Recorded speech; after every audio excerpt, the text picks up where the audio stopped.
우리는 오늘 성경에서 가장 강력한 메시지를 보게 됩니다. 대단히 강력합니다. 오금이 저릴 정도로 강력합니다. 8절 말씀 보니까요. 회개에 합당한 열매를 맺고 그랬습니다. 회개에 합당한 열매를 맺어라. 그리고 속으로 아브라함이 우리 조상이라 말하지 말라. 내가 아브라함의 후손이니까 우리는 구원받는다. 당연히 내 조상 아브라함 덕분에 나는 구원받는다. 이렇게 생각하지 말라 하는 뜻입니다. 그렇죠. 구원은 혈육으로나 핏줄로 받는 것이 아니죠. 가문이 좋다고 구원받는 것은 아닙니다.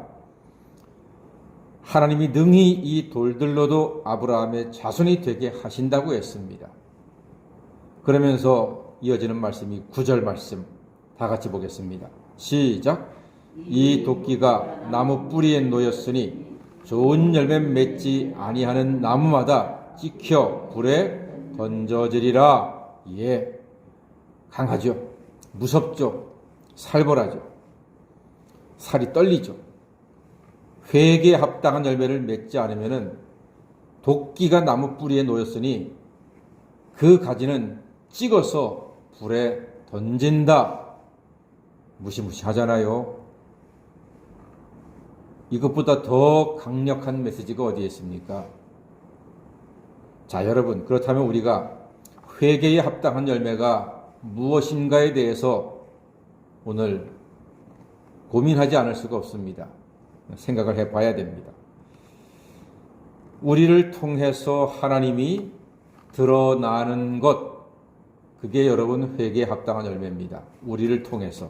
예수 믿는 우리를 통해서 내 말과 삶을 통해서 하나님이 드러나는 것, 그게 회개에 합당한 열매입니다. 즉 우리의 삶이 형편없잖아요. 그러면은 저렇게 살면 누가 하나님 믿겠나? 이런 소리 듣는다면 그는 회개에 합당한 열매가 없다는 것입니다.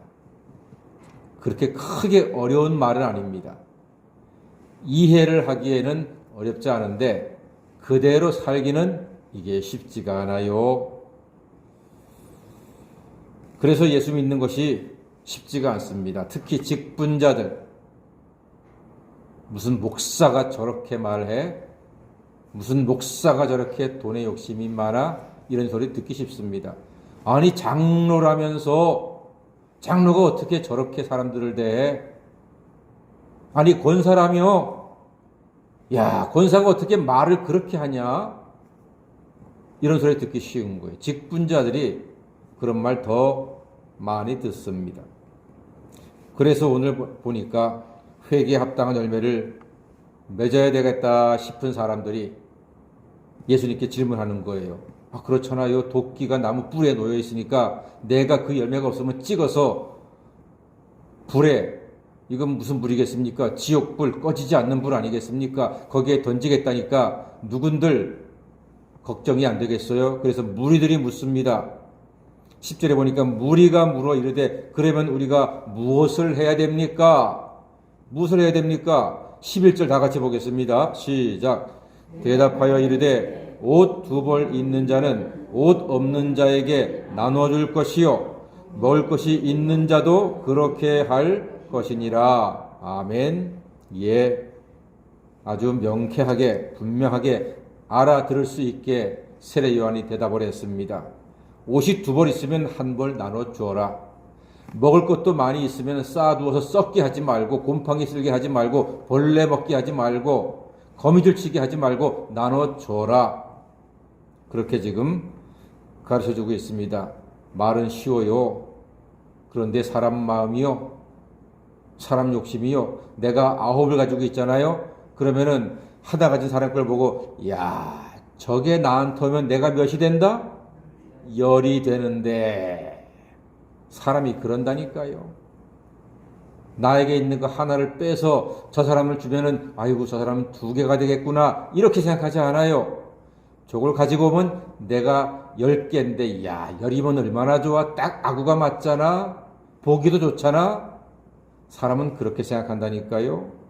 그러니까 예수님의 이 말씀이 우리가 그렇게 쉽게 예수님 그렇게 하겠습니다 라고 말하는 게 단순한 일은 아니란 말이에요. 여러분, 욕심내지 말고 형제의 약함을 돌보는 것이 회개요, 구원받은 사람의 모습인 것을 기억하십시오.